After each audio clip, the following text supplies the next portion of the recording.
नमस्ते बच्चों। तो आज हम लोग नया चैप्टर स्टार्ट करेंगे, परमुटेशन कॉम्बिनेशन। ठीक है ना। इसे हम लोग बाइनोमियल थ्योरम के और उसके लास्ट में नेगेटिव इंटीजर पावर वाला और पॉजिटिव इंटीजर पावर वाला बाइनोमियल का एप्लीकेशन देखे परमुटेशन कॉम्बिनेशन में। तो परमुटेशन कॉम्बिनेशन चैप्टर स्टार्ट करते हैं यहाँ से। और ये चैप्टर जो होता है लैंग्वेज सेंसिटिव चैप्टर है, ठीक है ना। मतलब क्वेश्चन को ध्यान से पढ़ना है और जैसा लैंग्वेज होगा उसी के हिसाब से थ्योरी यूज करना है, ठीक है ना। लैंग्वेज को अगर केयरफुली नहीं पढ़ेंगे तो आपको लगेगा कि हम सही किए लेकिन गलत हो जाएगा, ठीक है ना। समझ गए आप? तो ध्यान से देखना है सब कुछ, ठीक है ना। लैंग्वेज पे कैसे डिपेंड करता है वो हम लोग पूरे चैप्टर में देखेंगे, ठीक है ना। तो सबसे पहले समझते हैं परमुटेशन। परमुटेशन का मतलब होता है अरेंजमेंट, अरेंजमेंट, ठीक है ना। और जब भी कहते हैं अरेंजमेंट, अरेंजमेंट ऑफ ऑब्जेक्ट,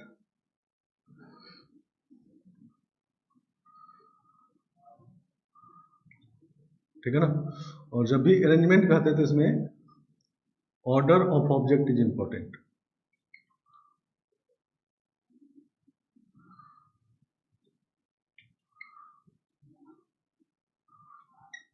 सही ना।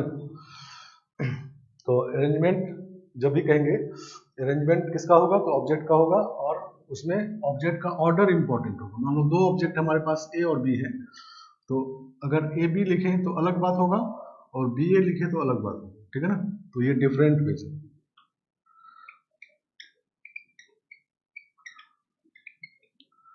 अगर अरेंजमेंट करना है तो ये डिफरेंट वेज है, क्योंकि इसमें ऑर्डर चेंज हो गया। तो ऑर्डर ये ए पहले बी बाद में है या बी पहले ए बाद में है, दोनों अलग अलग बात है अरेंजमेंट में, ठीक है ना।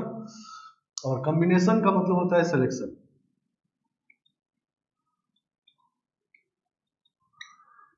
सही ना, सिलेक्शन ऑफ ऑब्जेक्ट। और जब भी कहते हैं सिलेक्शन ऑफ ऑब्जेक्ट, इसमें order of object is not important.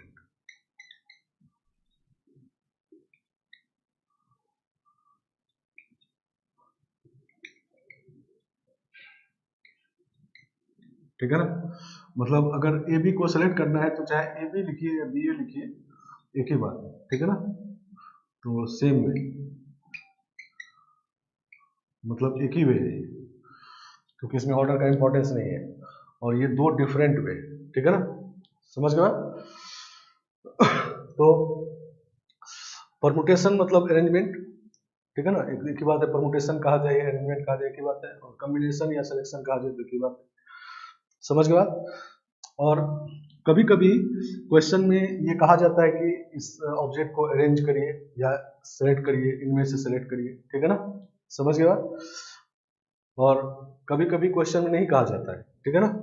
तो उस केस में आपको खुद से समझना होगा कि सिलेक्शन करना है या अरेंजमेंट करना है, ठीक है ना। जैसे मान लो 1 2 3 से 3 डिजिट का नंबर बनाना है, ठीक है ना। समझ गए बात? तो 3 डिजिट का नंबर बनाना है तो इसमें ऑर्डर का इंपॉर्टेंस होगा नहीं। मान लो 1 2 3 कोई बनाता है तो अलग नंबर हो गया, और 2 1 3 बनाता है तो अलग नंबर हो गया नहीं, और 3 1 2 बनाता है तो अलग नंबर हो गया नहीं। तो तीन ही ऑब्जेक्ट है लेकिन ऑर्डर चेंज होने से वे चेंज हो गया नहीं। तो इसका मतलब ये अरेंजमेंट है, ठीक है ना। मतलब अगर गिवन डिजिट से नंबर बनाना है तो इसका मतलब अरेंज करना है, ठीक है ना। क्योंकि इसमें ऑर्डर का इंपॉर्टेंस होगा, ऑर्डर चेंज होने से नंबर चेंज हो गया, वे चेंज हो गया, तो यहाँ अरेंज करेंगे, ठीक है ना। यहाँ खुद समझना है कि अरेंज करेंगे, ठीक है ना। और भी इसमें बनेंगे, मान लो 1 3 2 बनेगा, 2 3 1 बनेगा और 3 2 1 नहीं, ये 6 वेज हो, ठीक है ना। अगर इससे 3 डिजिट का नंबर बनाना है, लेकिन कहा गया 1 2 3 में से तीनों को सेलेक्ट करना है। सेलेक्ट करना है अगर, तो सिलेक्शन लिखा ही है इसमें, तो सीधा 1 2 3 एक वे हो गया नहीं। सही ना। सिलेक्शन कहा गया है तो इसमें ऑर्डर का इंपॉर्टेंस नहीं होगा। और 3 डिजिट से 3 डिजिट का नंबर बनाना है, तो चूंकि इसमें ऑर्डर इंपॉर्टेंस है तो खुद समझना है कि अरेंज करना है, ठीक है ना। आया बात समझ में?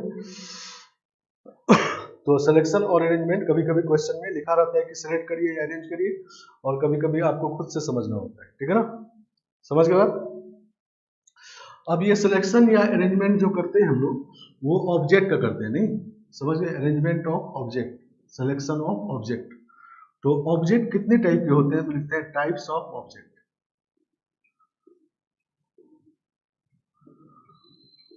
टाइप्स ऑफ ऑब्जेक्ट, ऑब्जेक्ट कितने टाइप के होते हैं, ठीक है ना। तो 3 टाइप के ऑब्जेक्ट होते हैं, एक होता है डिफरेंट ऑब्जेक्ट्स,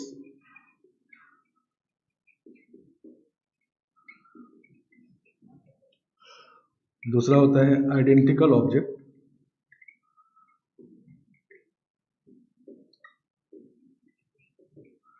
और तीसरा होता है मिक्स टाइप ऑब्जेक्ट।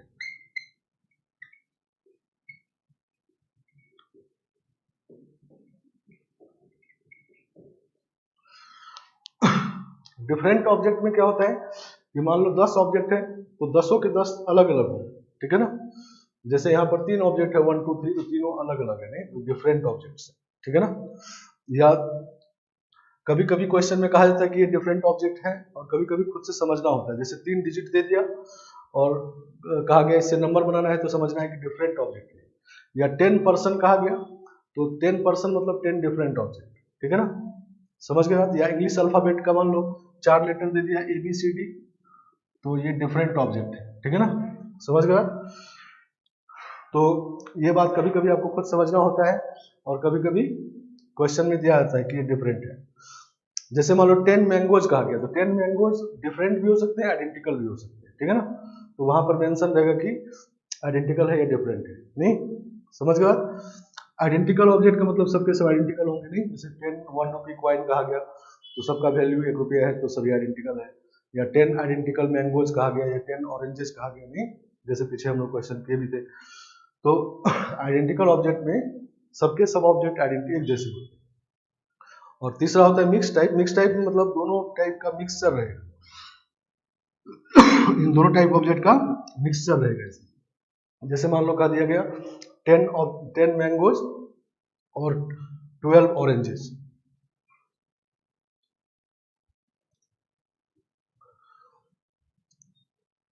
ठीक है।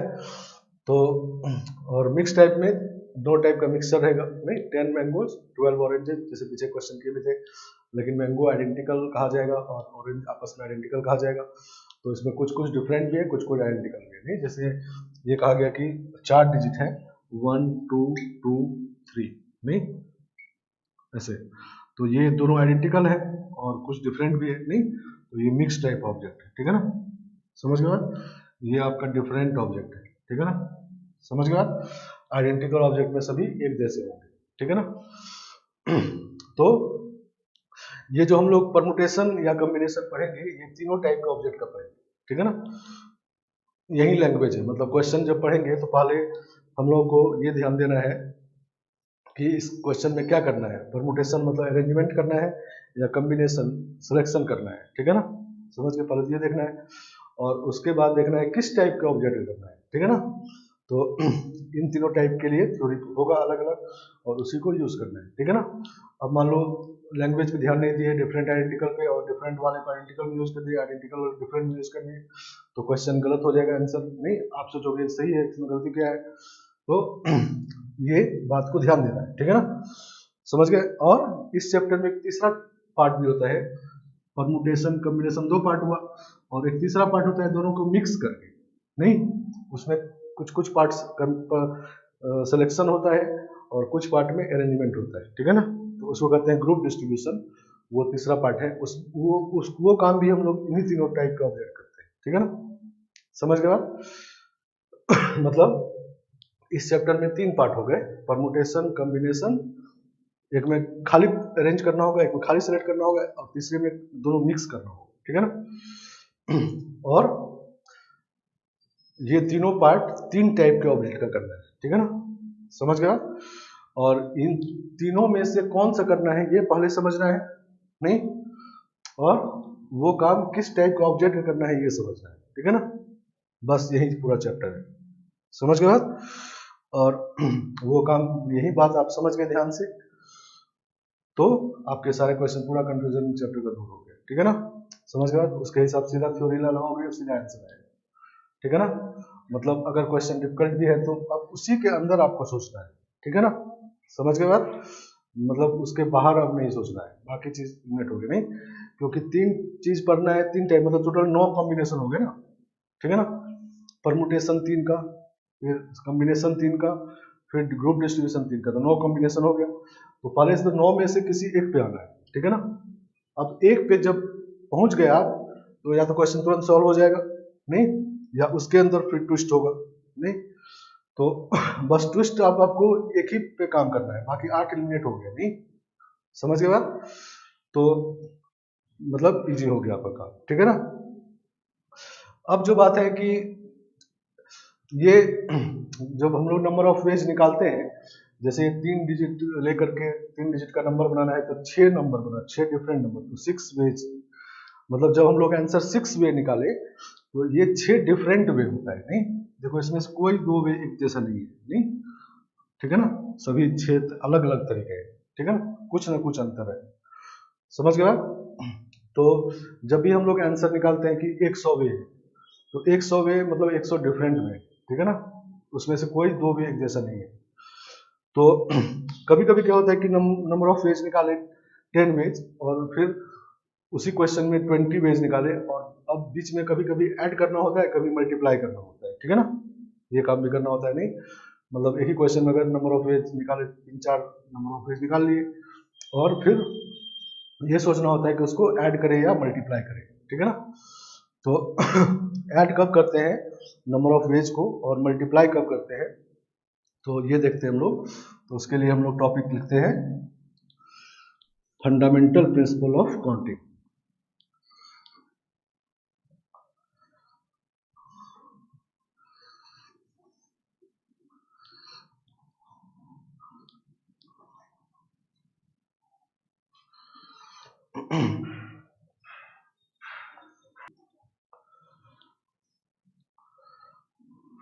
फंडामेंटल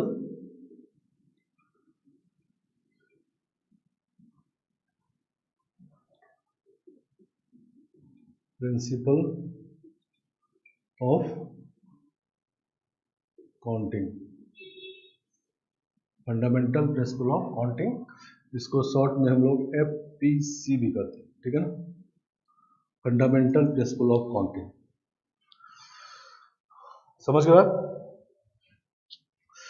मतलब ये पढ़ते हैं हम लोग कि कब डिफरेंट नंबर ऑफ वेज को ऐड और कब मल्टीप्लाई करते हैं, ठीक है ना, सही ना। इस काम को करने के लिए fundamental principle of counting.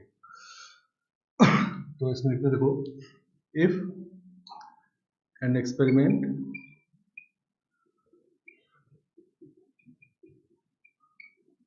A has m different outcomes,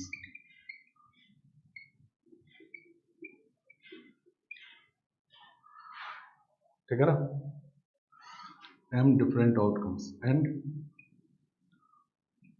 another experiment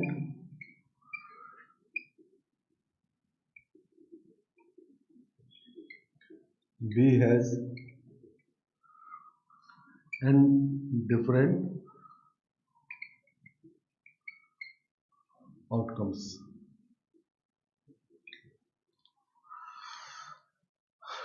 समझ गए आप। दो एक्सपेरिमेंट हमारे पास है, एक ए एक्सपेरिमेंट है, जब उस एक्सपेरिमेंट को किया जाता है तो m डिफरेंट तरह का आउटकम आता है, मतलब m डिफरेंट तरह के रिजल्ट आते हैं नहीं। जैसे एग्जांपल के लिए एक डाई थ्रो कर दिए नहीं, तो डाई थ्रो कर दिए, एक्सपेरिमेंट है, मान लो ए एक्सपेरिमेंट है, तो 6 डिफरेंट तरह का रिजल्ट आएगा उसमें नहीं, 1 से 6 तक कुछ भी आ सकता है, तो 6 डिफरेंट आउटकम्स है नहीं। तो उसी तरह का एक्सपेरिमेंट ए है जिसका m डिफरेंट आउटकम्स है, और दूसरा एक्सपेरिमेंट बी है जिसके n डिफरेंट आउटकम्स है, ठीक है ना, सही ना। मतलब जैसे कॉइन को टॉस करेंगे नहीं, तो हेड आएगा या टेल आएगा नहीं, तो 2 डिफरेंट आउटकम्स है। तो उसी तरह का एक्सपेरिमेंट बी है, दूसरा एक्सपेरिमेंट जिसमें n डिफरेंट तरह का रिजल्ट आता है, ठीक है ना, समझ गए बात। Then number of outcomes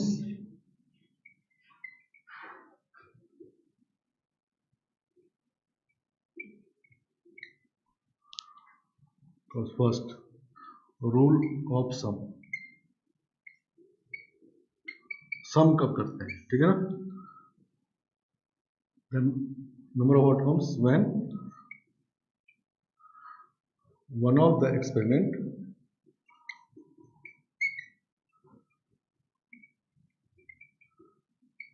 is performed.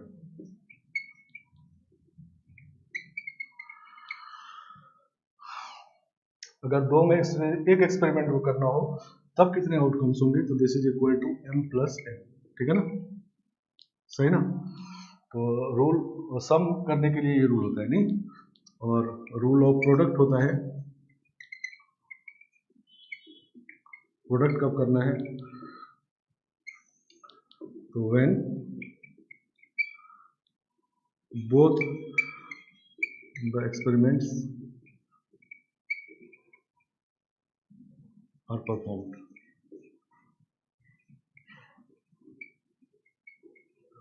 This is equal to m into n, ठीक है ना, समझ गया। तो अगर दो अलग अलग एक्सपेरिमेंट है जिसके एक का m डिफरेंट आउटकम्स है, एक का n डिफरेंट आउटकम्स है, तो दोनों में से एक को करना होगा तब नंबर ऑफ आउटकम्स होगा m प्लस n, और दोनों को करना होगा तब m इंटू n, ठीक है ना, सही ना। इसको ठीक से समझते हैं, जिसे तो एक्सपेरिमेंट के फॉर्म में लिखा गया है, इसको हर क्वेश्चन में यूज करना है, तो क्या है ये समझते हैं ध्यान से, जिसको इसको हर जगह यूज कर पाए। चलो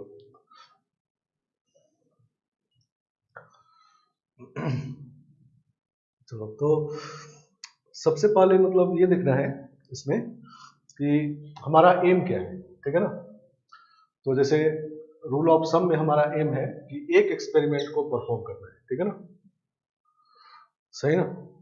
मतलब दो एक्सपेरिमेंट हमारे पास है, एक का m डिफरेंट आउटकम्स और एक का n डिफरेंट आउटकम्स, लेकिन एक ही को परफॉर्म उसमें से करना है, ठीक है ना, तब कितने वेज होंगे, ठीक है। तो एक को पहले ए को परफॉर्म किए तो m तरह का आउटकम आया, तो m पे पहुंच गए क्योंकि एक एक करना था, तो प्लस लगाए और फिर दूसरे तरीके से m पे पहुंचे, क्योंकि b को भी कर सकते हैं, एक करना है तो b को भी कर सकते हैं, तो n पॉसिबल आउटकम्स, ठीक है ना, सही ना। मतलब प्लस का साइन कब लगाना है, जब m पे पहुंच गए एक बार और फिर कोई और तरीका m पे पहुंचने का है तो प्लस लगा के फिर m पे पहुंचेंगे, ठीक है ना, समझ गए बात।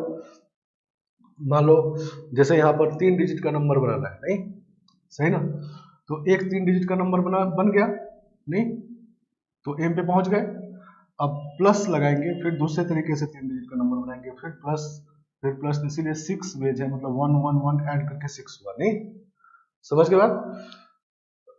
तो सम कब लगाना है, नंबर ऑफ वेज को ऐड कब करना है, तो जब आप कोई काम किए m वेज में और m पे पहुंच गए, और फिर दूसरा तरीका m पे पहुंचने का है तो प्लस लगा के दूसरे तरीके से m पे पहुंचेंगे, ठीक है ना।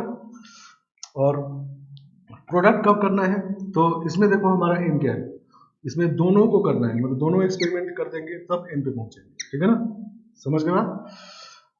तो मान लो पहले एक्सपेरिमेंट ए को किए तो m तरह का आउटकम आया, तो m पे तो नहीं पहुंचे क्योंकि हमको दोनों करना है, तो मल्टीप्लाई किए फिर दूसरा किए, ठीक है ना, अब जाके m पे पहुंचे, ठीक है ना। तो m पे पहुंचने से पहले जितने नंबर ऑफ वेज हैं उसको मल्टीप्लाई करते हैं, ठीक है ना, समझ गए बात। और इसी में मान लो ऐड करके, और ऐड कब करते, जब दो एक्सपेरिमेंट हो गया, और भी कोई तरीका होता दो एक्सपेरिमेंट करने का तो ऐड करके फिर करते हैं, ठीक है ना, समझ गए बात। मतलब नंबर रूल ऑफ सम और प्रोडक्ट कब करना है ये डिपेंड करता है कि हमारा एम क्या है, ठीक है ना, समझ गए बात। मतलब क्वेश्चन पढ़ेंगे हम लोग, जब भी ऐसा कंफ्यूजन होगा कि ऐड करना है मल्टीप्लाई करना है तो क्वेश्चन ध्यान से पढ़ेंगे और देखेंगे कि हमारा एम क्या है, ठीक है ना। एम डिसाइड कर लेंगे और तब नंबर ऑफ वेज निकालेंगे। अगर मान लो कुछ नंबर 10 नंबर ऑफ वेज निकाले और एम पे पहुंच गए, ठीक है ना, समझ गए, तो फिर प्लस लगा के फिर उस काम को और दूसरे तरीके से करेंगे, ठीक है ना, दूसरे तरीके से एम पे पहुंचेंगे।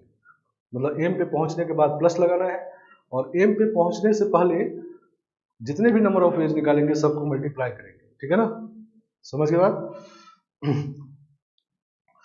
तो यहाँ पर जो रूल ऑफ प्रोडक्ट में दोनों को करेंगे तब एम पे पहुंचेंगे, एक को करने से एम पे नहीं पहुंचेंगे इसमें, तो एक को किए तो एम पे नहीं पहुंचे तो मल्टीप्लाई करके फिर दूसरे को किए, ठीक है ना, तब एम पे पहुंचे, ठीक है ना, समझ गए बात। इस बात को इस एग्जाम्पल से समझते हैं। देखो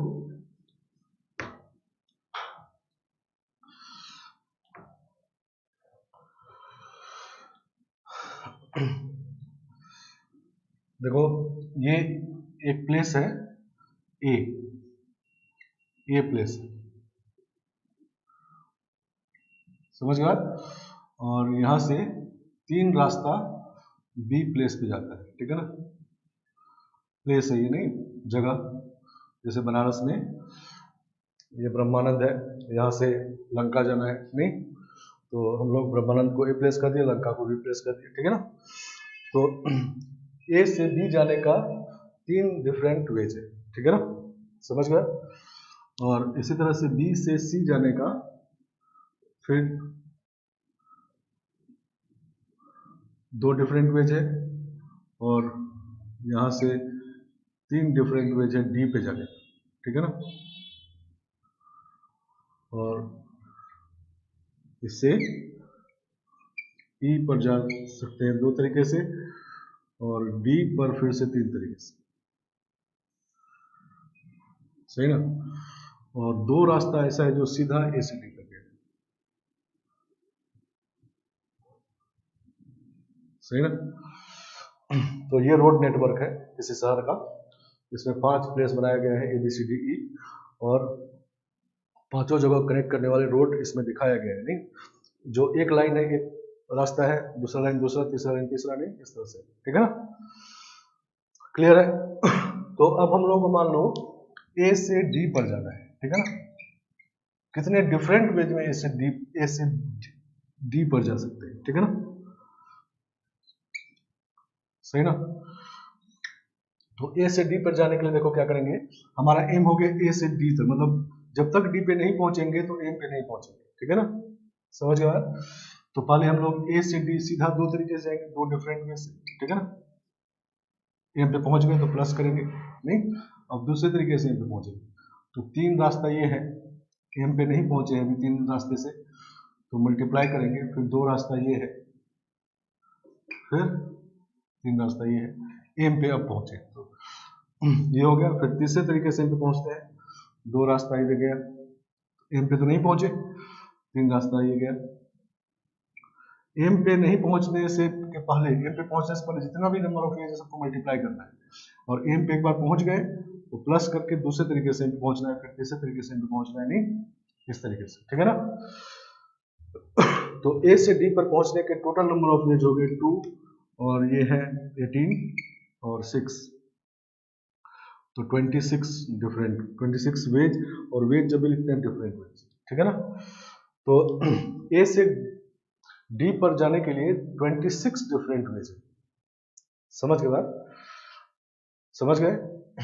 तो कब मल्टीप्लाई करना है और कब ऐड करना है, तो हमारा एम था ए से डी जाने का, तो जब तक डी पे नहीं पहुंच जाएंगे तब तक जितने नंबर ऑफ वेज निकालेंगे सबको मल्टीप्लाई करेंगे, और एक बार एम पे पहुंच गए मतलब डी पे पहुंच गए, और तब और कोई रास्ता है डी पे पहुंचने का तो प्लस लगा के उस रास्ते से पहुंचेंगे, ठीक है ना, समझ गए। मतलब ऐड कब करना है, तो एम पे पहुंचने के बाद, मल्टीप्लाई कब करना है, तो एम पे पहुंचने से पहले, ठीक है ना, क्लियर। अब मान लो इसी क्वेश्चन में हम लोग का एम चेंज कर दें, ए से सी जाना है, ठीक है ना, ए से सी तक जाना है, तब नंबर ऑफ वेज देखो, तो 3 2 नहीं 3 तरीके से बी पे गए, एम पे नहीं पहुंचे हैं, फिर 2 तरीके से सी पे गए, एम पे पहुंच गए, नहीं प्लस 2 तरीका ये और 3 तरीका ये, एम पे पहुंच गए, ठीक है ना, और फिर 2 3 3 नहीं 2 तरीके से ई पे आए, फिर डी पे गए, और फिर 3 तरीके से सी पे गए, एम पे पहुंच गए, नहीं तो ये हो गया 6 + 6 + 18, तो ये 30 वेज हो, ठीक है ना, समझ गए। तो एक ही रोड नेटवर्क है, एक ही रोड नेटवर्क है, और हम लोग का नंबर ऑफ वेज चेंज हो गया क्योंकि एम चेंज हो गया, नहीं मतलब प्लस और मल्टीप्लिकेशन साइन का पोजीशन चेंज हो गया, नहीं। तो कब ये प्लस करना है, कब मल्टीप्लाई करना है, क्लियर हो जाना चाहिए, ठीक है ना, समझ गए आप। अब इसमें और अगर मान लो कोई ये समझता है कि यहाँ से हम डी पे जाना है तो गए डी पे, एक ये हो गया, दो तरीका तो ये हुआ, और फिर ये वाला यहाँ लिखा हुआ है, इधर वाला ये लिखा हुआ है, नहीं। अब कोई कहता नहीं हम यहाँ पर घूम के डी में जाएंगे फिर घूम के जाएंगे, नहीं, तो ऐसा प्रैक्टिकल नहीं है। एक बार जब प्लेस पे पहुंच गए फिर सर वहां से दोबारा चल देंगे फिर उसी प्लेस पहुंचेंगे, ठीक है ना। तो इनफाइनाइट वेज हो जाएगी, नहीं। तो किसी प्लेस को रिपीट नहीं करना है, ठीक है ना, समझ गए आप, ठीक है, तब ये नंबर ऑफ वेज, ठीक है, आ गया समझ में। चलो, तो ये है फंडामेंटल प्रिंसिपल ऑफ काउंटिंग, ठीक है ना। तो जब भी ऐड मल्टीप्लाई करने में कंफ्यूजन हो तो इस बात को तुरंत माइंड में लाएंगे और इसके हिसाब से ऐड और मल्टीप्लाई करेंगे।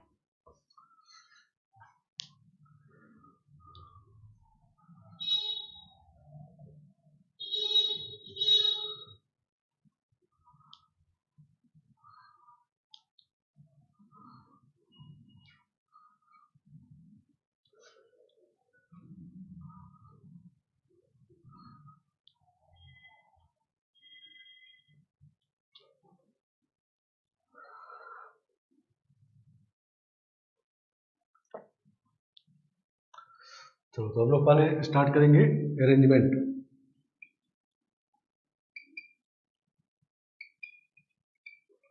अरेंजमेंट, फिर सिलेक्शन, फिर ग्रुप डिस्ट्रीब्यूशन, तीन पार्ट में पढ़ेंगे इसको, और तीन तीन टाइप का ऑब्जेक्ट का पढ़ेंगे, ठीक है ना।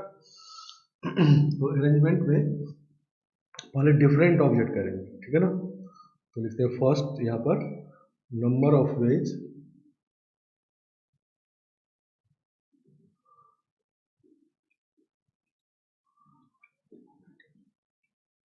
of arranging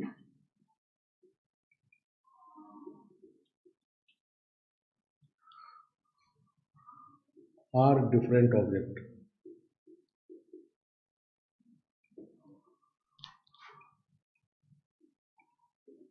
out of n different object।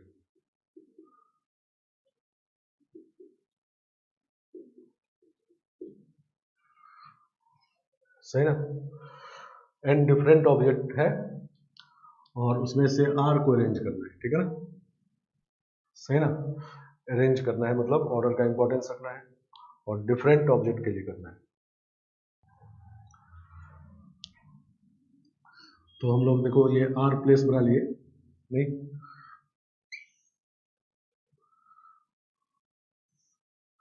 1 2 3 and 4 और ये आर एस प्लेस, ठीक है ना। ये पहला प्लेस, दूसरा प्लेस, तीसरा प्लेस, चौथा प्लेस और ये आर एस प्लेस, ठीक है ना। चलो, अब एन ऑब्जेक्ट में से आर को अरेंज करना, नहीं अरेंज करना तो ऑर्डर का इंपॉर्टेंस है, तो पहले प्लेस पे पहले आते हैं, पहले प्लेस पे एन डिफरेंट वे से किसी को रख सकते हैं, नहीं, समझ गए। पर एन जो ऑब्जेक्ट डिफरेंट है उसमें से किसी एक को रख सकते हैं यहाँ पर, तो एन डिफरेंट तरीका होगा यहाँ रखने का, नहीं। और हम लोगों को आर डिजिट आर प्लेस को अरेंज करना है, तो हमारा एम है आर प्लेस को अरेंज करना। तो अभी तो पहले प्लेस को अरेंज किए तो एम पे नहीं पहुंचे हैं, तो मल्टीप्लाई करेंगे और फिर दूसरे प्लेस पर अरेंज करेंगे, ठीक है ना। तो n माइनस वन वे, नहीं, क्योंकि एक को यहाँ पर रख चुके हैं तो उसको छोड़ के बाकी n माइनस वन में से किसी एक को रखेंगे, नहीं, तो n minus one different way से यहाँ रखेंगे, ठीक है ना। और इसी तरह से यहाँ के लिए n माइनस टू वेज और चौथे प्लेस के लिए n माइनस थ्री वेज, नहीं, तो चौथे प्लेस के लिए n माइनस थ्री वेज, तो आठवें प्लेस के लिए n minus r minus one ways, ठीक है ना। समझ गए। तो ये सब मल्टीप्लाई रहेगा, क्योंकि जब तक आर को प्लेस को अरेंज नहीं कर लेंगे तब तक एम पे नहीं पहुंचेंगे, ठीक है ना। तो अब सब अरेंज हो गया, नहीं, ठीक है ना। तो इसको लिखेंगे हम लोग n n minus one n minus two up to n minus r minus one, सही ना।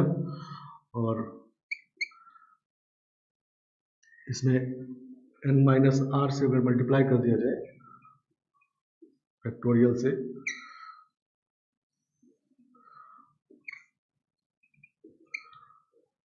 तो पहले n minus r minus one तक था, अब यहाँ से 1 से लेके n माइनस आर तक यहाँ मल्टीप्लाई है, अब 1 से n तक मल्टीप्लाई हो गया नहीं, तो ऊपर में हो गया आपका n फैक्टोरियल और नीचे n माइनस आर फैक्टोरियल, तो इसको कहते हैं हम लोग NPR, ठीक है ना, सही ना, NPR का ये मतलब होता है, ठीक है ना। और इसमें अगर r फैक्टोरियल और डिवाइड करके मल्टीप्लाई करें तो NCR हो जाएगा, ये इसको लिख सकते हैं NCR इंटू फैक्टोरियल r, एक ही बात है तो, ठीक है ना। इसमें r फैक्टोरियल अगर डिवाइड और मल्टीप्लाई कर दें तो NCR इंटू r फैक्टोरियल हो जाएगा नहीं, तो NCR इंटू r फैक्टोरियल को ही NPR लिखते हैं, ठीक है ना,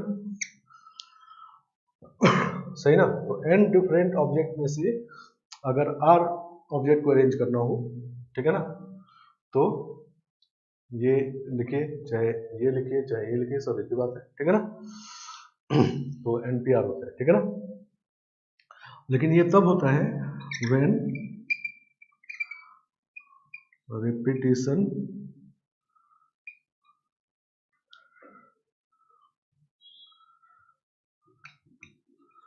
of object is not important, is not allowed.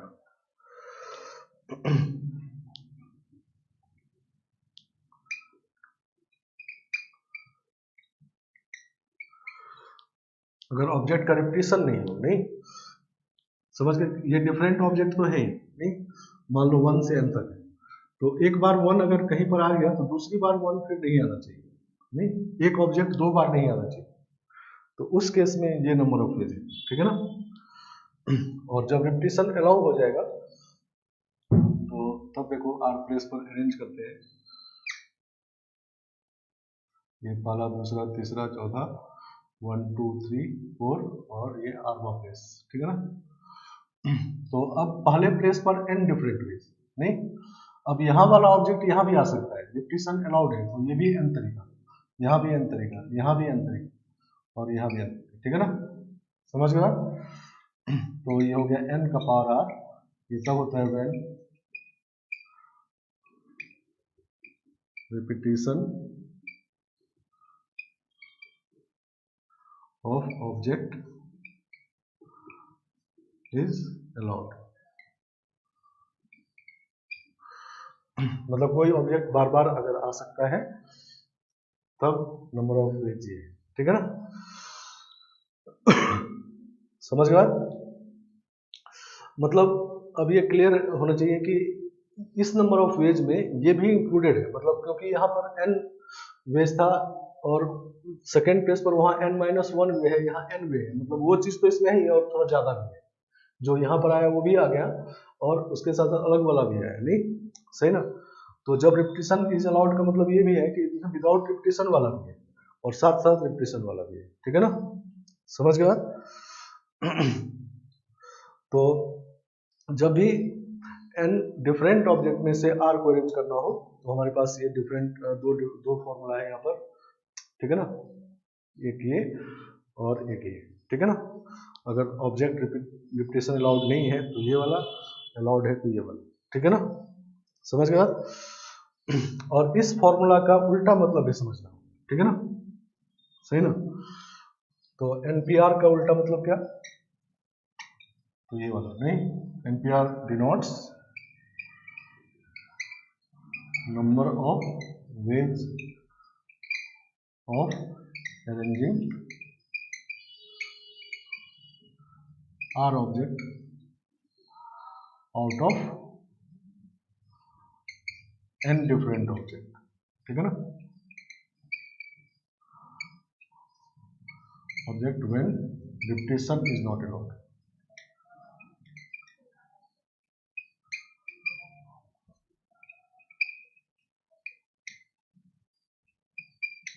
सही ना,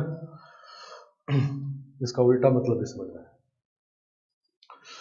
अगर मान लो NPN लिखना है, लिखते हैं NPN, तो NPN का मतलब अगर NPN लिखे तो ये लिखते हैं, देखो तो factorial n bye factorial n minus n, नहीं तो फैक्टोरियल 0 1 होता है, नहीं फैक्टोरियल n होता है, नहीं NPN मतलब n फैक्टोरियल, ठीक है ना।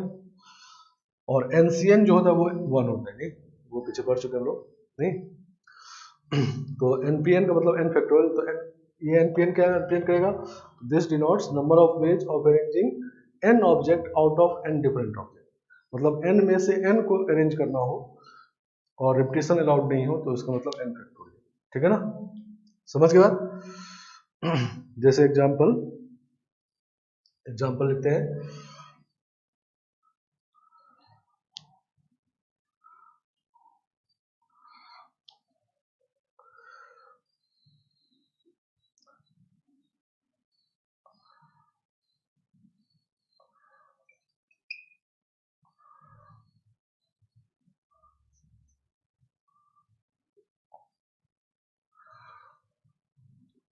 हाउ मेनी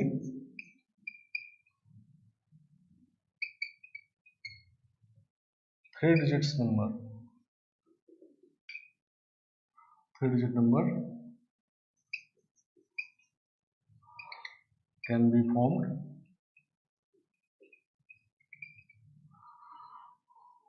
फ्रॉम द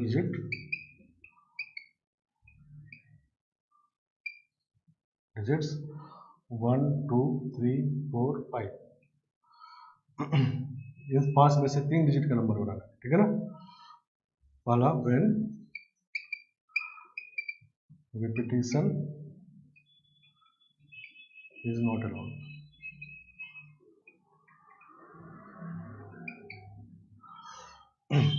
जब रिपीटिशन अलाउड नहीं है, सही ना। तो हम लोग 3 डिजिट का नंबर बनाएंगे, 3 डिजिट, तो पहले प्लेस पर जब पहले तो डिजिट से नंबर बनाना है, जिसका मतलब अरेंज करना है, सही ना। क्योंकि इसमें से मान लो 3 डिजिट हम लोग लेते हैं 1 2 3, तो 1 2 3 123 हो गया, और 2 1 3 ये दूसरा नंबर हो गया 3 डिजिट से, ऑर्डर का इंपॉर्टेंस है, तो अरेंज करेंगे। और अरेंज करना है, डिफरेंट ऑब्जेक्ट है, नहीं डिफरेंट ऑब्जेक्ट है, तो डिफरेंट ऑब्जेक्ट का अरेंजमेंट यही दोनों फॉर्मूला है, कहा गया रिपीटिशन इज नॉट अलाउड, तो ये वाला लगाना है, नहीं। तो इसको हम लोग ऐसे लिखते हैं कि पहले प्लेस के लिए 5 डिफरेंट वेज, अब रिपीटिशन अलाउड नहीं है तो यहाँ पर 4 डिफरेंट वेज, नहीं, और इसके लिए 3 डिफरेंट वेज, नहीं। तो जब तक तीनों अरेंज नहीं होगा तब तक मल्टीप्लाई करते हैं, नहीं, 3 पे पहुंच गया, तो 5 चौके 20 या 60 60 वेज हो गए, नहीं, 60 डिफरेंट वेज से ऐसा बना सकते हैं, नहीं।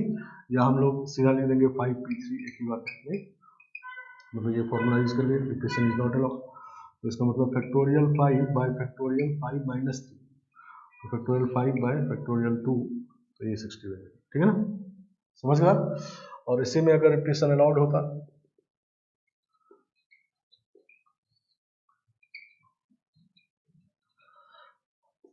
इज अलाउड, ठीक है ना, तब ये फॉर्मूला होता, नहीं, सही ना। तो इसके लिए 5 तरीका, इसके लिए 5 तरीका, इसके लिए 5 तरीका, नहीं, तो इसमें 5 तरीका, 5 डिफरेंट वेज, और अब जो यहाँ पर आया वो यहाँ आ सकता है, नहीं, रिपीटिशन अलाउड है, तो यहाँ भी 5 तरीका, और इसके लिए 5 तरीका, ठीक है ना। तो 5 क्यूब n का पावर r, तो 125 वेज, तो ये 125 वेज ज्यादा है, ये 60 वेज से, मतलब ये 60 वेज तो इसमें है ही, और उसके बाद इसमें रिपीटिशन वाला भी, ठीक है ना, सही ना। अच्छा मान लो अब इसी में तीसरा पार्ट ये होता,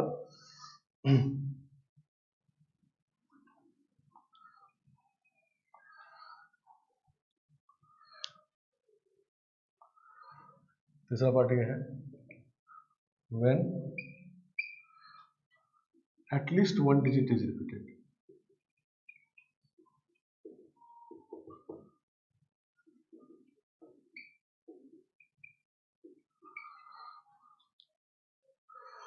ऐसे कितने नंबर होंगे जिसमें कम से कम 1 डिजिट रिपीटेड हो, ठीक है ना। तो जो ये नंबर ऑफ वेज निकाले इसमें कोई रिपीटेशन नहीं है, 0 डिजिट रिपीटेड है, नहीं, और इसमें 0 डिजिट रिपीटेशन वाला भी है, 1 2 3 4 सब, 3 डिजिट ही बनाना है, तो 1 2 3 सब है इसमें, नहीं। तो इसमें से इसको अगर सब्ट्रैक्ट कर दें, ठीक है ना, तो ये मिल जाएगा, कम से कम एक रिपीट वाला आ जाएगा, नहीं, तो ये है विथ रिपीटेशन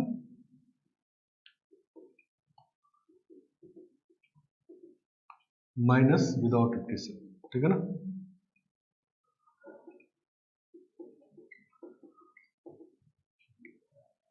आ रहा होगा समझ में? नहीं, क्योंकि ये जो 60 वेज निकाले हैं इसमें कोई रिपीटेशन नहीं, जीरो रिपीटेड है, नहीं मतलब इसमें से 3 डिजिट लेकर के मान लो 1 2 3 लिए, तो 3 डिजिट का 1 2 3 नंबर बनाना है या 3 2 1 बनाना है, नहीं तो वो सब इसमें कोई रिपीटेशन इसमें नहीं। इसमें जो है ये तो सारा है ही जीरो डिजिट वाला, और इसमें रिपीटेशन वाला भी है, मतलब 1 डिजिट रिपीट हुआ या 2 डिजिट रिपीट हुआ या 3 डिजिट रिपीट हुआ, नहीं तो जब विदाउट रिपीटेशन वाले को इसमें सब्ट्रैक्ट कर लेंगे तो कम से कम एक तो अब रिपीटेड रहेगा ही, नहीं तो this is equal to 125 minus 60, तो दिस इज 65, ठीक है ना। तो 65 नंबर 3 डिजिट नंबर ऐसे होंगे इसमें कम से कम एक डिजिट रिपीटेड होगा, नहीं मतलब ये जो नंबर होगा किस किस तरह का होगा, तो मान लो 1 रिपीट होगा तो 1 1 2 होगा, या 1 2 1 होगा, 1 2 1 1 होगा, नहीं इसी तरह से कभी 2 रिपीट होगा, नहीं तो इस तरह से मिलकर 65 होगा, ठीक है ना। इसमें तो एक डिजिट रिपीटेड है 1, कभी तीनों रिपीटेड हो जाए, नहीं 1 1 1 आ जाए, नहीं सही ना। तो 65 नंबर से ऐसे होंगे, ठीक है ना। तो अब ये है कि जब हम लोग ये समझ गए कि डिफरेंट ऑब्जेक्ट में को अगर अरेंज करना है तो सबसे पहले ये पता कर लेंगे कि पहले तो अरेंजमेंट देख लिए, डिफरेंट ऑब्जेक्ट देख लिए, और उसके बाद देखें कि रिपीटेशन अलाउड है या नहीं है, ठीक है ना, समझ गया। कभी कभी ये बात क्वेश्चन में लिखा रहेगा कि रिपीटेशन अलाउड, जैसे इसमें लिखा हुआ है, और या नहीं लिखा हुआ है कि repetition is not allowed, question mentioned है, लेकिन कभी कभी आपको खुद समझना होगा, ठीक है ना। जैसे मान लो कहा गया कि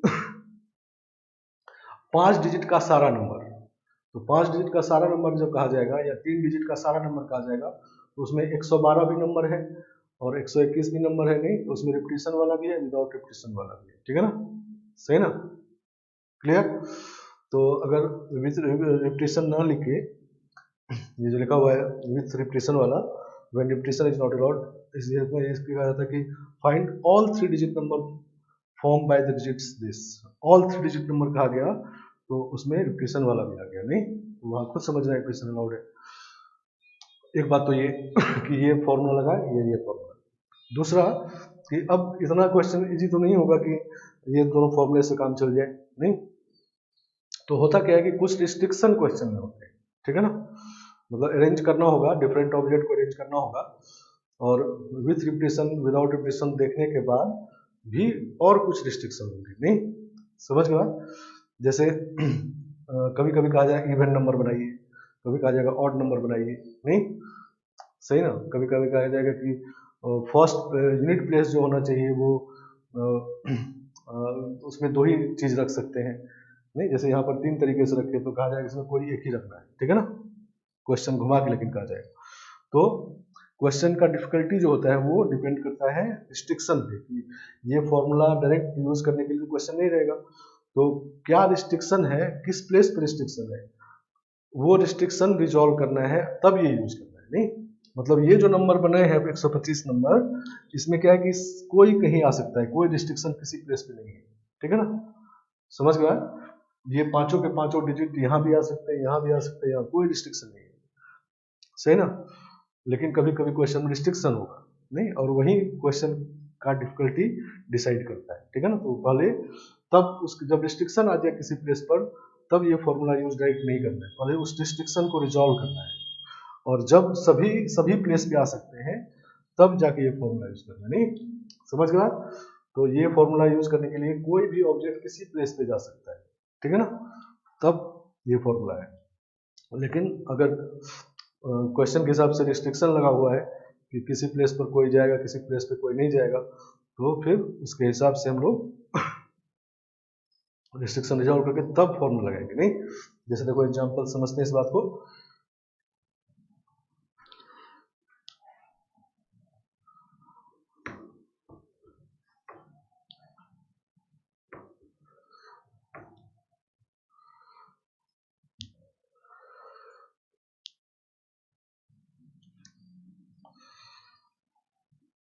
how many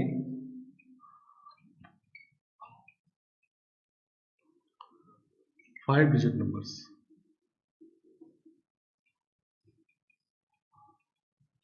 numbers can be formed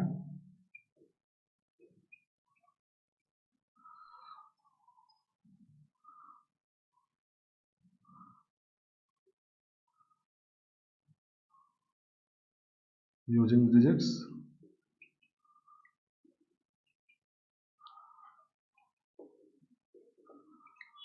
Digits 0, 1, 2, 3 से लेके 9 तक, ठीक है ना।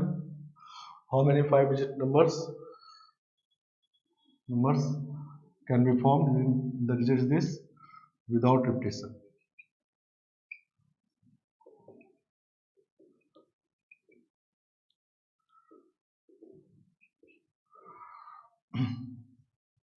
सही ना। तो अब इसमें से 10, ये 10 डिजिट है, 0 से 9 तक में 10 डिजिट है, इसमें से 5 डिजिट का नंबर बनाना है, ठीक है ना। तो 10 डिफरेंट ऑब्जेक्ट है, उसमें से 5 को अरेंज करना है, तो 10 की 5 लिख दें, तो इस बार गलत हो जाए। क्यों? क्योंकि जब 5 डिजिट का नंबर बनाना है, देखो 1, 2, 3, 4, 5, तो पहले प्लेस पर अब 0 नहीं आया सकता है, ठीक है ना। सही ना। मान लो ऐसा नंबर बनाते 0, 1, 3, 5, 4, 9, ठीक है ना। तो इसको 5 डिजिट का नंबर तो नहीं कहेंगे, नहीं, ये 4 डिजिट का नंबर है। समझ गए बात। तो इसका मतलब क्या है कि अब फर्स्ट प्लेस पे आप 0 नहीं रख सकते, फर्स्ट प्लेस पे रिस्ट्रिक्शन आ गया, नहीं सही ना।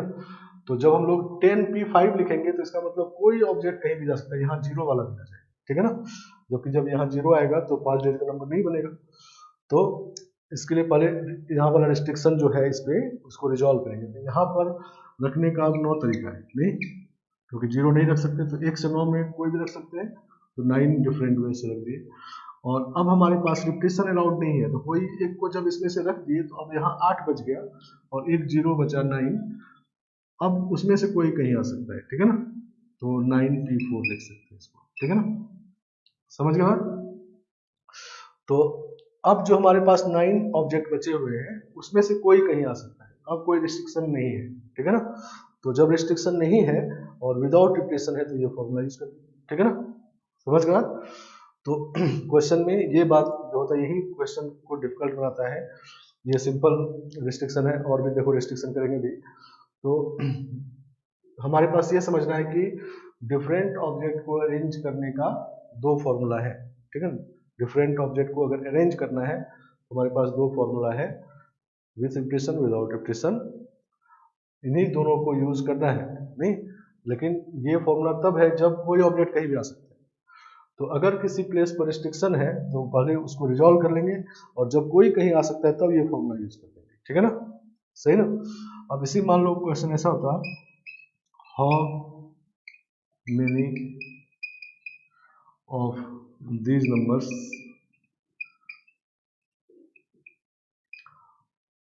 आर इवन, इनमें से कितने नंबर इवन होंगे, इवन नंबर्स निकालते हैं, ठीक है ना। मतलब 0 से 9 तक से लेके 5 डिजिट का इवन नंबर बनाना है, ठीक है ना।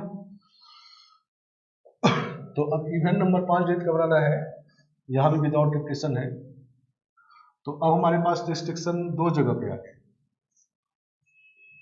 एक तो यहाँ पर है 0 नहीं आना चाहिए, और इवन नंबर आना चाहिए यहाँ पर इवन डिजिट आना चाहिए, नहीं, यहाँ पर क्या आना चाहिए 0, 2, 4, 6, 8, ठीक है ना। तो इस प्लेस के लिए हमारे पास रिस्ट्रिक्शन आ गया कि यहाँ पर अब 10 के 10 में से कोई नहीं आ सकता। इस वाले क्वेश्चन में यहाँ पर रिस्ट्रिक्शन नहीं था, यहाँ पर कोई भी आ सकता है, ठीक है ना। रिस्ट्रिक्शन सिर्फ यहाँ था, अब इसमें 2 प्लेस पे रिस्ट्रिक्शन होगी, ठीक है ना। समझ गए बात। इस प्लेस पे 0 नहीं आना चाहिए और इस प्लेस पर इवन डिजिट आना चाहिए, नहीं 0, 2, 4, 6, 8 में कोई आना चाहिए, ठीक है ना। और बाकी बीच वाले 3 प्लेस पर कोई भी कहीं आ सकता है, ठीक है ना। तो पहले रिस्ट्रिक्शन दोनों जगह का रिजॉल्व करेंगे और फिर बीच वाले को फॉर्मूला यूज कर देंगे, ठीक है ना, विदाउट रिपीटेशन वाला। तो जब अब रिस्ट्रिक्शन ज्यादा हो गया तो अब क्वेश्चन और इससे थोड़ा डिफिकल्ट हो गया, नहीं समझ गए बात। तो अब इसको कैसे किया जाए, तो पहले हम लोग क्या करते हैं, रिस्ट्रिक्शन जब ज्यादा हो तो कोशिश ये नहीं करना है कि एक ही लाइन जैसे ये सॉल्व कर देंगे, ठीक है ना। ध्यान देना है, ठीक है ना। कभी कभी हो सकता है केस बनाना पड़े जब रिस्ट्रिक्शन ज्यादा होता है, ठीक है ना। तो इसमें कॉमन रिस्ट्रिक्शन है 0 वाला। 0 के साथ क्या रिस्ट्रिक्शन है कि 0 यहाँ नहीं होना चाहिए और यहाँ पर हो सकता है, नहीं। तो पहले 0 वाला केस अलग बना है, यहाँ पर 0 रख दिए 1 वे से, ठीक है ना। 0 को वहां रख दिए, ठीक है ना, क्योंकि लास्ट में 0 होगा तो इवन नंबर होगा। अब क्या हुआ कि 0 जब रख दिया तो हमारे पास 9 डिजिट बच गया। नहीं, अब 9 में से कोई भी कहीं आ सकता है इसमें से। नहीं, अब किसी प्लेस पे रिस्ट्रिक्शन नहीं है, तो 9p4 हो गया इंटू 1, ठीक है ना। तो एक केस ये हो गया जिसमें इवन डिजिट, इवन नंबर वो बनेगा जिसमें लास्ट प्लेस पे 0 है, ठीक है ना। अब दूसरा केस, इवन नंबर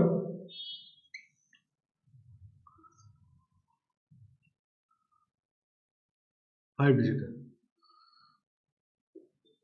5 डिजिट, ठीक है ना। दूसरा इवन नंबर ऐसा बनता है इसमें 2 4 6 8 1 में स्क्वायर है, तो भी इवन बनेगा। तो 4 तरीका यहाँ के लिए हो गया। नहीं, इस चारों में से 4 डिफरेंट में से कोई एक रखना है, तो 4 डिफरेंट में हो गया। अब 2 4 6 8 में से कोई यहाँ रख दिए तो हमारे पास 9 डिजिट अभी बचा हुआ है, लेकिन उसमें 0 ही बचा हुआ है। नहीं, 0 ही बचा हुआ, और 0 को यहाँ नहीं रखना है, तो यहाँ के लिए आप 8 वेज हो गए। नहीं, 8 वे कैसे हो गया, क्लियर है। तो पहले तो यहाँ पर 2 4 6 8 में से कोई रख दिए, तो एक रख दिए तो बच गया 9, 10 था तो एक रख दिए तो 9 बच गया, और उस 9 में कंफर्म है कि 0 भी है, क्योंकि 0 को यहाँ नहीं रखे, ठीक है ना। तो 0 को वहाँ नहीं रखना है, तो यहाँ के लिए अब 8 डिफरेंट ऑप्शन है, ठीक है ना। अभी रिस्ट्रिक्शन यहाँ का बचा हुआ था, तो यहाँ पर फॉर्मूला यूज ना करके यहाँ पर रिजॉल्व किए, ठीक है ना, 8 डिफरेंट वे से। अब आपके पास 8 बचा हुआ, क्योंकि एक यहाँ रख दिए, एक यहाँ रख दिए, 10 है तो 2 रख दिए तो 8 बचा है, और 8 में से अब इन प्लेस पे कोई कहीं आ सकता है, तो 8p3 हो गया। नहीं, और सबको मल्टीप्लाई क्योंकि क्लियर है, क्योंकि जब तक 5 डिजिट का नंबर नहीं बनेगा तब तक मल्टीप्लाई करते रहेंगे, ठीक है ना। तो इवन नंबर एक 0 से एंड होने वाला होगा और एक 2 4 6 8 से एंड होने वाला होगा। नहीं, तो अब इन दोनों नंबर ऑफ वेज को क्या करना चाहिए, ऐड या मल्टीप्लाई, तो ऐड करना चाहिए। नहीं, क्योंकि 5 डिजिट का नंबर एक बार बन गया, एम पे पहुंच गए, और फिर प्लस करके दूसरे तरीके से पहुंचे। नहीं, समझ गया। तो required number of numbers equal to 9p4 plus 32 into 8p3, ठीक है ना। समझ गया। तो ये इसका सही आंसर होगा, ठीक है ना। अब इसमें चाहेंगे हर बड़ी हम के लाइन में कर दें क्वेश्चन तो गड़बड़ हो जाए। नहीं, तो मतलब कैसे समझना है इसको, तो जब रिस्ट्रिक्शन ज्यादा होने लगे तो वहां पर ध्यान देना है, खास करके जब कॉमन रिस्ट्रिक्शन हो, एक ही ऑब्जेक्ट के साथ 2 जगह रिस्ट्रिक्शन हो, तो वहां पर केसेस बनाने की कोशिश करेंगे, ठीक है ना, क्योंकि वो ऑब्जेक्ट अलग तरह का है, ठीक है ना। समझ गए बात, क्लियर। तो इस तरह से अगर क्वेश्चन को समझेंगे तो ये नंबर से डिजिट बना रहे हैं, डिजिट से नंबर बना रहे हैं, कभी लेटर से वर्ड बनाना होगा, तो सब एक ही तरह का लगेगा। नहीं, तो जब रिस्ट्रिक्शन ज्यादा होता है, जैसे इसमें 2 जगह रिस्ट्रिक्शन हो गया, तो वैसे क्वेश्चन को करने के लिए हम लोग एक तो केस बनाए, 2 केस बना, और कभी 3 केस भी बन सकता है, 4 केस भी बन सकता है, तो उसका इंडायरेक्ट मेथड भी होता है, ठीक है ना। मतलब निकालना है इवन, तो पहले निकाल लेंगे ऑड और टोटल में सेपरेट कर लेंगे। नहीं, सही ना। तो टोटल नंबर हम लोग निकाल चुके हैं, इसमें इवन ऑड मिला के इतना है। नहीं, अब दूसरा तरीका ऐसे करने का देखो, तो पहले ऑड निकालते हैं, यह है नंबर ऑफ इवन नंबर्स। नहीं, और इसमें निकालते हैं number of odd numbers, alternate वे इसी क्वेश्चन का, 1 2 3 4 5, ठीक है ना। तो ऑड नंबर अब निकालते हैं, तो ऑड नंबर में क्या है कि वहां पर 1 3 5 7 9 में से कोई होना चाहिए। नहीं, और यहाँ पर 0 नहीं होना चाहिए, तो अब कॉमन रिस्ट्रिक्शन नहीं है। नहीं, तो यहाँ पर 5 तरीके से कोई रख देंगे, 1 3 5 7 9, 5 में से कोई एक रख दिए 5 तरीके से। अब हमारे पास कोई एक रखा गया, तो बाकी जो बच गए 9 डिजिट, उसमें अब 0 भी है, ये कंफर्म है। नहीं, तो 0 को यहाँ नहीं रखना है, तो 8 वे से यहाँ रखें। नहीं, और बाकी 8 बच गया तो 8p3। नहीं, तो रिस्ट्रिक्शन यहाँ भी 2 जगह पे है, लेकिन कॉमन नहीं है, तो केस नहीं बनाना पड़ता, ठीक है ना, सही ना। तो ऑड नंबर ये निकल गया, टोटल निकल चुका है, तो नंबर ऑफ इवन नंबर्स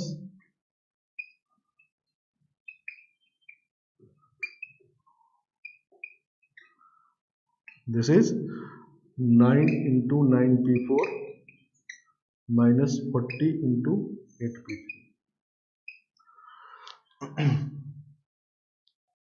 सही ना। तो कभी कभी ये भी काम करते हैं कि मान लो उसमें 2 ही केस बना, 2 स्टेप की, इसमें भी 2 स्टेप करना पड़ा, ये भी और वो भी। तो मान लो कभी कभी उसमें 4 केस बनेगा, तो वैसे केस में हम लोग उल्टा भी सॉल्व करते हैं ऐसे क्वेश्चन को, डायरेक्ट मेथड कहेंगे उसको। ये टोटल निकाल लिए और जो हमको जो केस 4 केस चाहिए वो छोड़ के बाकी जो नहीं चाहिए उसको सब्ट्रैक्ट करिए, ठीक है ना। समझ गया। तो ये निकल गया, ठीक है ना, आ गया समझ में। तो ये था अरेंजमेंट को हम लोग देखे नहीं, तो ये थ्योरी है। अरेंजमेंट जैसे ही आए पहले तो क्वेश्चन समझना कि अरेंजमेंट का है, ये कभी कभी लिखा होगा और कभी कभी खुद समझना है। जैसे इसमें कहा गया how many 5 digit number can be formed in this digit, तो डिजिट से नंबर बनाना है तो ऑर्डर का इंपॉर्टेंस है, तो अरेंजमेंट है, ठीक है ना। और फिर देखना है कि ऑब्जेक्ट कैसा है, डिफरेंट ऑब्जेक्ट है नहीं। तो जब डिफरेंट ऑब्जेक्ट को अरेंज करना हो, फॉर्मूला हमारे पास 2 ही है, एक एनपीआर है जिसमें रिपीटिशन नहीं है और एक एनपीआर है जिसमें रिपीटिशन है। मतलब इसमें रिपीटिशन है, मतलब रिपीटिशन वाला भी है, विदाउट रिपीटिशन वाला भी है, सब है इसमें, ठीक है ना, समझ गया। लेकिन क्वेश्चन में रिस्ट्रिक्शन होता है, ठीक है। तो रिस्ट्रिक्शन डिफिकल्ट सीधा फॉर्मूले क्वेश्चन नहीं है मैं, तो रिस्ट्रिक्शन को रिजॉल्व करना ही यही समझना है, ठीक है ना। तो हम लोग ये समझे कि रिस्ट्रिक्शन कैसे रिजॉल्व करते हैं, और जब एक से ज़्यादा रिस्ट्रिक्शन हो जाए तो उन क्वेश्चन को कैसे समझ के और सॉल्व करते हैं, ठीक है ना। तो अगले क्लासेस में और हम लोग इसको क्वेश्चन करेंगे, ठीक है ना, और रिस्ट्रिक्शन वाले क्वेश्चन करेंगे, डिफरेंट टाइप के, लेटर से वर्ड वाला, डिजिट से नंबर वाला नहीं, पर्सन को अरेंज करने वाला, ठीक है ना। और फिर अभी तो डिफरेंट ऑब्जेक्ट का अरेंजमेंट है, फिर आइडेंटिकल का, फिर मिक्स टाइप का, ठीक है ना, सही ना। तो ये करेंगे आज की क्लास में इतना।